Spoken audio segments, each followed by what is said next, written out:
Forget what you see on TV.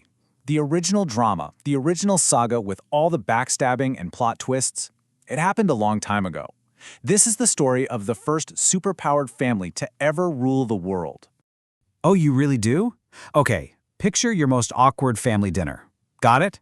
Now crank that up to 1,000,000. Add some thunderbolts, maybe a few sea monsters, and you're just getting close to a regular Tuesday on Mount Olympus.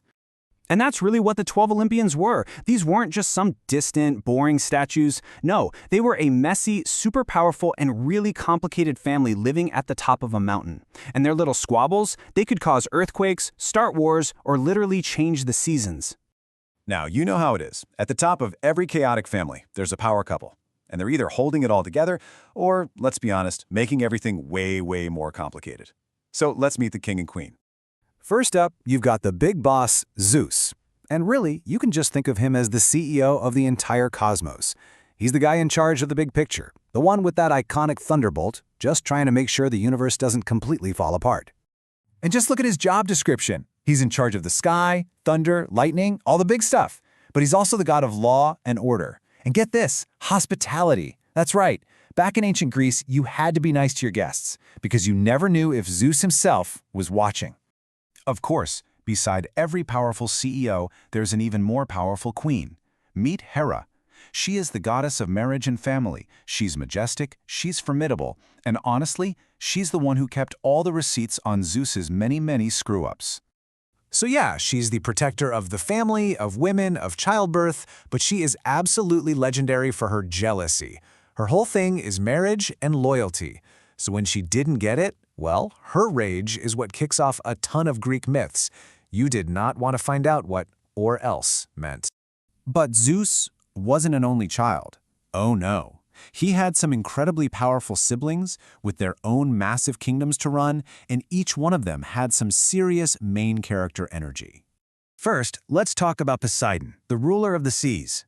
If Zeus is the commanding CEO, Poseidon is the moody, unpredictable, and incredibly powerful head of the next biggest department. His kingdom, the ocean, is huge, deep, and can go from perfectly calm to a raging storm in a heartbeat. Just like him. And his trident, it's no joke. With just one strike, he could cause earthquakes, whip up giant storms, and basically command the entire sea. He was also, strangely, the god of horses. Yeah, we're just going to move on from that one. Next up is their sister, Demeter. She's the goddess of the harvest, the nurturer, the provider.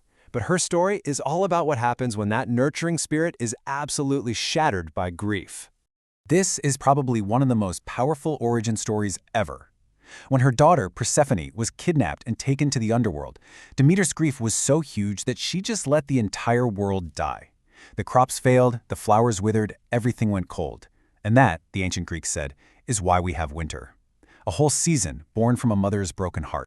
So every family has sibling rivalries, right? But on Olympus, it was more like a workplace rivalry, and the family business just so happened to be war. But first, you have to hear how Athena, the goddess of wisdom, was born, because it is absolutely wild.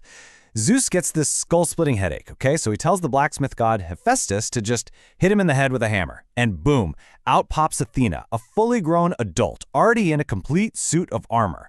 She was literally born from a thought. And that insane birth story explains everything about her. Athena represents the smart side of war, strategy, wisdom, purpose. Her half-brother, Ares, complete opposite. He's all about pure chaos, blind rage, and just the brutal, bloody side of battle. Same job title, totally different approaches. Okay, so let's move on to the artists, the influencers, and the innovators of the family. This is basically the creative department of Mount Olympus. The ones who bring beauty, inspiration, and, well, they get things done. First, you've got the amazing celestial twins, Apollo and Artemis. Apollo is all about sunlight, music, harmony, poetry, the structured, beautiful parts of civilization. His twin sister, Artemis, rules the exact opposite, the moon, the wild, the hunt. She is the fierce, independent goddess of everything untamed. Sun and moon, society and nature, a perfect balance. Then we have the original influencers. Aphrodite, the goddess of love, beauty, and desire, who had maybe the coolest origin story ever. She was born from sea foam. And then there's Hephaestus, the master blacksmith. He wasn't exactly a looker, but he was the genius engineer who forged Zeus's thunderbolts, the literal source of his power. So, with all these gods doing all these things, how does everyone communicate? That's where Hermes comes in. Think of him as the super-fast, over-caffeinated messenger of the gods. With his winged sandals, he just zips between the mortal world, Olympus, and the underworld. He's the guy keeping everyone connected. Okay, hold on. Let's do a quick head count here. We've got Zeus, Hera, Poseidon, Demeter, Athena, Ares, Apollo, Artemis, Aphrodite, Hephaestus, Hermes. Wait a minute, that's only 11. So, who gets the final spot? And that, my friends, leads us to one of the biggest debates in all of Greek mythology, the mystery of who actually filled that coveted 12th seat on Mount Olympus. And believe me, the answer is not simple. See, the thing is, even the ancient Greeks couldn't all agree on it. Depending on what city you were in or which stories you were told, the answer changed all the time. The roster wasn't set in stone. The two main contenders for that last spot were Hestia and Dionysus. So the choice was basically between Hestia, the gentle goddess of the home, the hearth, that feeling of quiet family warmth, or Dionysus, the god of wine, theater, parties, and just pure joyful release. So it's a choice between a cozy night in or the biggest party the world has ever seen. So what do you think? Who belongs in that final spot? The quiet heart of the family or the life of the party? And after meeting this whole chaotic bunch, which one of these gods are you most like?